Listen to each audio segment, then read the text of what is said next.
문 앞에 선 남자가 엄마, 라고 부른 순간 박진석의 집안의 분위기는 바뀌었습니다.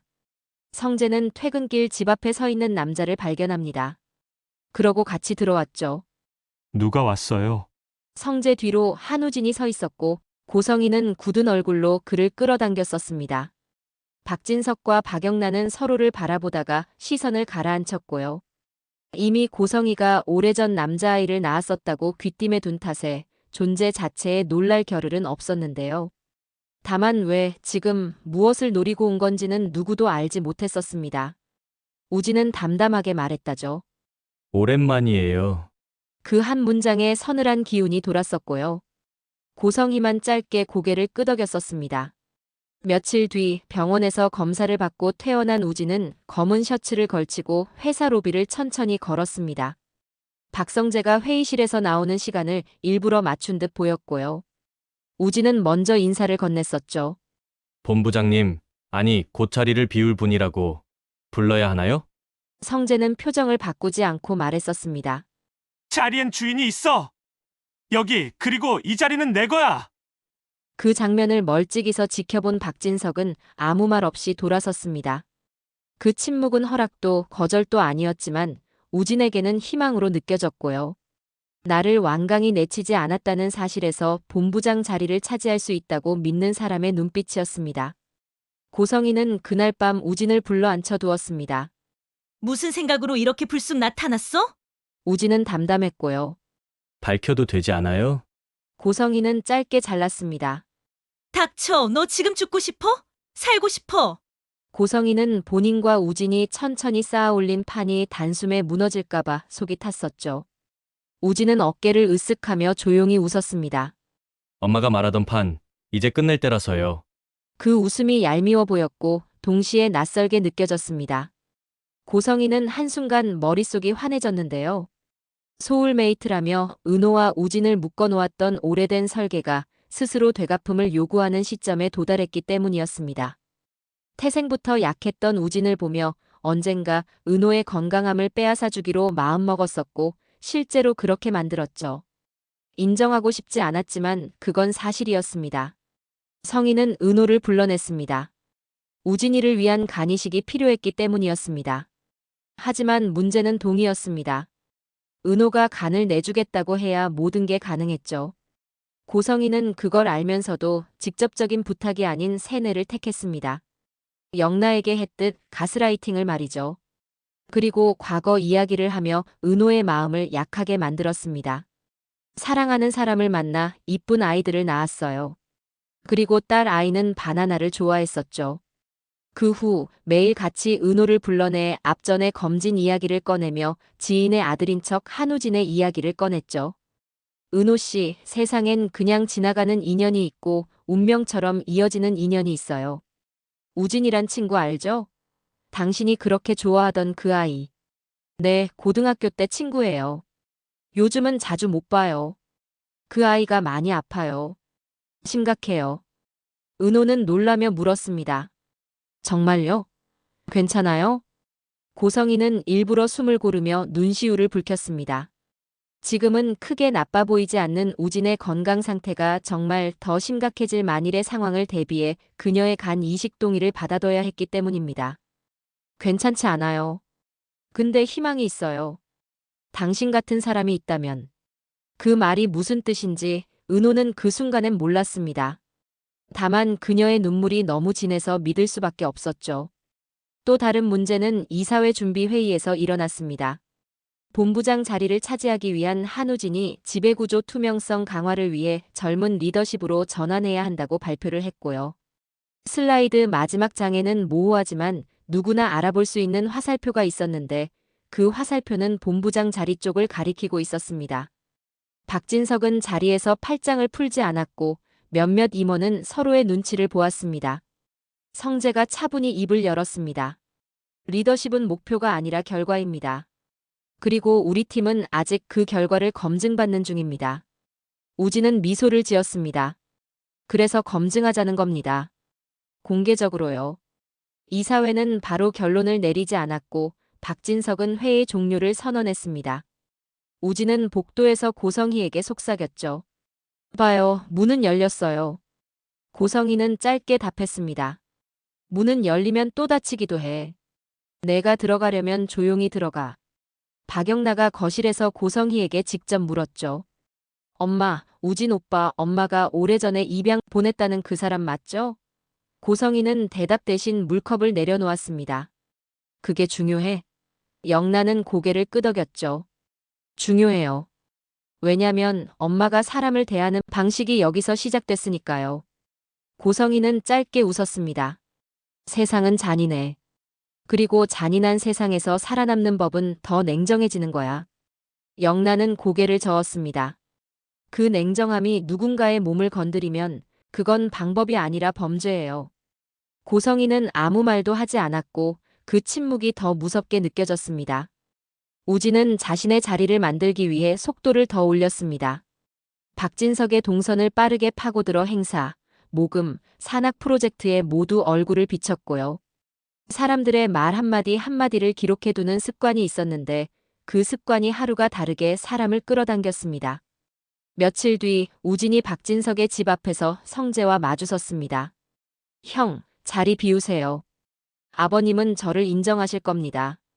성재는 짧게 웃었습니다. 아버지는 사람을 먼저 보신다. 내가 아직 모르는 것부터. 우진은 한 발 다가서며 말했죠. 사람. 형은 은호를 사람으로 봤어요? 결과표로 본 거 아니고. 성재의 눈빛이 차갑게 굳었습니다. 그 선 넘지 마라. 둘 사이의 공기가 툭 끊겼습니다. 다음 장면은 회사의 미니 공개 청문회처럼 변했습니다. 우진이 제안한 인사검증 간담회가 열린 것이었죠. 우진은 단단한 표정으로 자신의 계획을 발표했습니다. 본부 조직은 외형 성장보다 수익성을 최우선으로 전환해야 합니다. 그리고 저는 그 적임자입니다. 자리에서 조용히 듣던 성재가 천천히 일어나 말했습니다. 그래서 난 묻고 싶어. 내가 말한 수익성은 사람을 줄여서 만드는 건가, 신뢰를 늘려서 만드는 건가? 우진은 눈을 돌리지 않고 대답했습니다. 둘 다입니다. 감정은 숫자를 못 이겨요. 그 말에 몇몇이 숨을 삼켰습니다. 성재는 미소 없이 말을 끝냈죠. 숫자만 보는 사람에게 자리를 맡기면 회사는 숫자처럼 부서져. 간담회는 결론 없이 끝났습니다. 하지만 누가 어떤 말을 했는지는 충분히 퍼졌죠. 그날 밤 고성희는 박진석에게 전화를 걸었습니다. 우진이는 내 아들이에요. 그 아이에게 아무것도 줄 수 없어서 떠나보냈고 이제는 제가 줄 게 있죠. 박진석은 한참 말이 없었습니다. 당신, 나는 자리를 주기 전에 책임을 먼저 봐. 책임을 보여줘. 고성희는 짧게 숨을 내쉬었죠. 책임이라면 난 이미 졌어요. 전화는 거기서 끊겼고 고성희는 오래전 봉인해둔 박스를 열었습니다. 입양 서류, 예전 결혼 서류, 그리고 몇 장의 사진. 가장 아래엔 은호의 이름이 적힌 작은 메모가 있었고 고성희는 그 메모를 바라보며 눈을 감았습니다. 미안하다, 은호야. 그 말이 진심인지 계산인지 본인조차 헷갈렸습니다.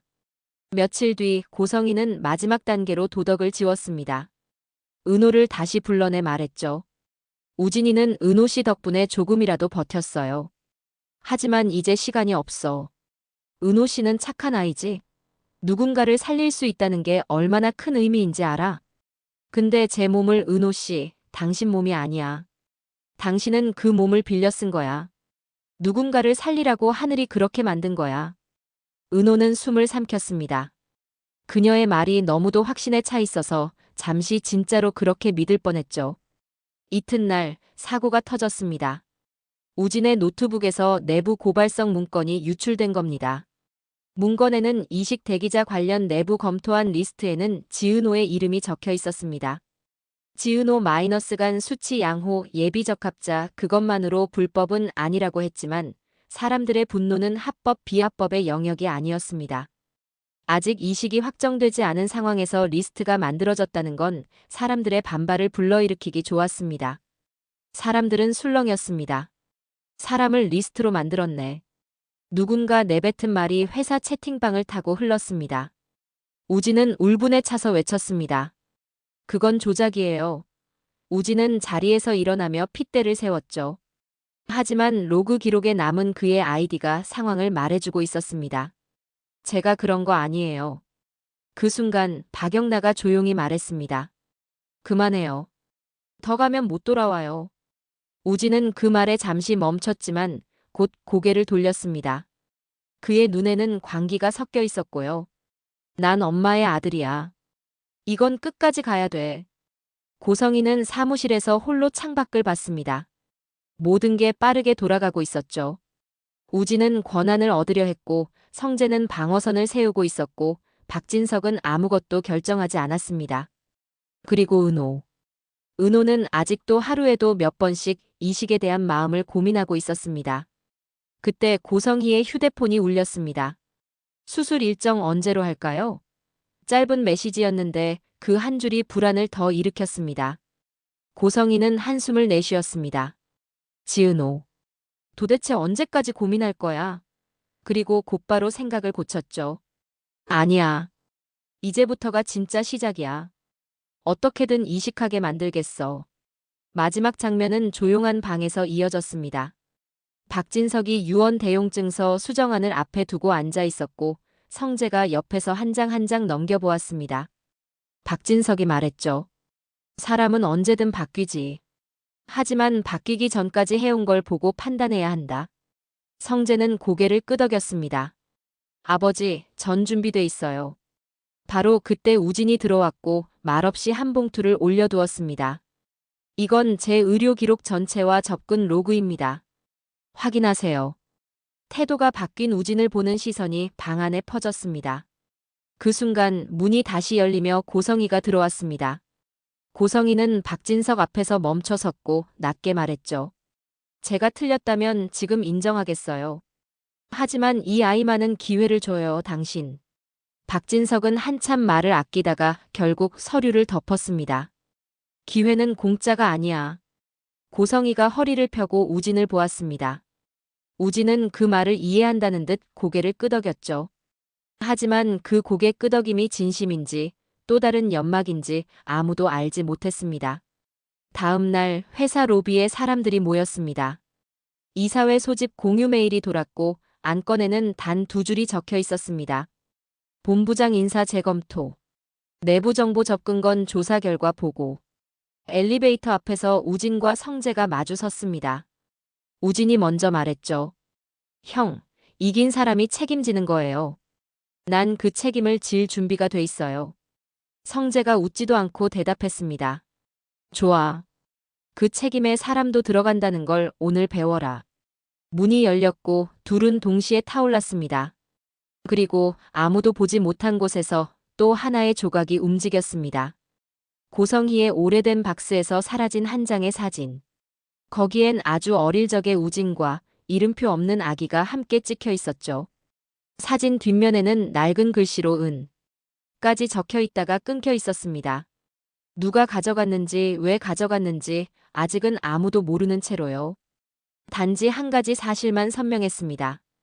재산을 둘러싼 싸움과 몸을 둘러싼 선택은 끝난 게 아니었고 이제 막 서로의 목을 정확히 잡기 시작했다는 것.